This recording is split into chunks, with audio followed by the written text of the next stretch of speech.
From the Millersville University Weather Center, I'm meteorologist Kyle Elliott. And I'm student meteorologist Gabe Keller. Here with the medium range forecast and video discussion issued on Wednesday, October 30th. Well, Gabe, taking a look out the window, it's kind of looked sunny not only today, but really for the last couple of weeks. We've had a lot of sunshine, no rain, and here we are again back in record breaking warm territory. Yeah, some areas around the mid-Atlantic are already setting records for days consecutive without rain, and we may be next depending on how the next couple weeks go. But I'll take this for now. Really warm out here today and tomorrow. I'm kind of enjoying this for October, late October. Yeah, me too. Absolutely. It looks like October is going to conclude as the second driest on record here at Millersville, behind only 1963 when there was no measurable rain at all that month.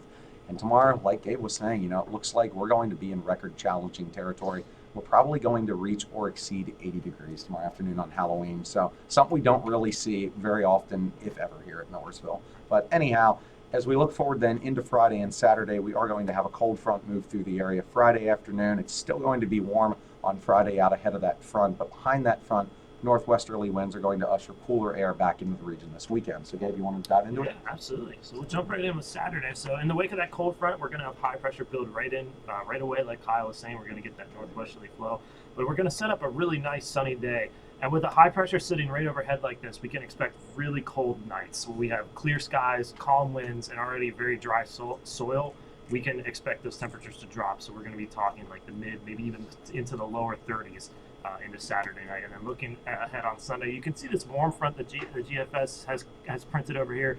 The rain kind of gets into PA, but we're not really expecting that. Any precipitation with that warm front should be bottled up to the west of the Appalachian Mountains, so that really shouldn't affect us. So we can still think of this high as still being in control of our weather for Sunday. And looking at the Euro, this is probably much more realistic where the precip doesn't get this far east. That high stays right overhead and stays in control of our weather for Sunday, so it should be a very beautiful weekend. Yeah, absolutely. And then looking forward into early next week and Election Day itself, well, that warm front is actually going to blow to our north and east Sunday night into Monday. So I think Monday right now is going to shape up as being a transition day. The GFS suggests we're already well to the south and west of that warm front. If the GFS is indeed right, then Monday would turn out to be partly to mostly sunny and much warmer with highs in the mid to upper 70s, but I'm kind of leaning toward the Euro on this one. That high pressure is still trying to hang out over the northeast there, so the flow on Monday would still be south to southeasterly. We have that component off the Atlantic, so I suspect Monday is that transition day where highs are in the mid to upper 60s, skies are partly to mostly cloudy. Maybe there's an isolated shower or two, especially north and west of I-81, but once that warm front blows through here later in the day on Monday, winds are going to turn back around to the southwest Monday night and Tuesday for Election Day, and that's when I think the entire state breaks into the warm sector.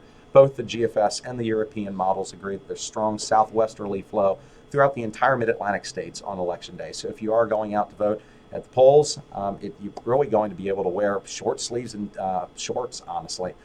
T-shirts and shorts are going to be the attire of choice. There won't be any issues with precipitation waiting out there if there are some long lines at the polls. It's going to feel pretty comfortable with highs in the upper 70s to perhaps even around 80 degrees. Again, back in that record challenging territory. And that'll probably stick with us on Wednesday as well before the next cold front moves through late in the week. So taking a look at the medium range forecast, mostly sunny and seasonable on Saturday, high 60.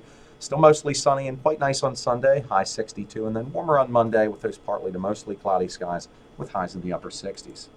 Well, that'll do it for this edition of the Medium Range Forecast. Tune back in next Wednesday for the latest edition. Until then, enjoy the continuation of sunny skies, dry conditions, and pleasant temperatures.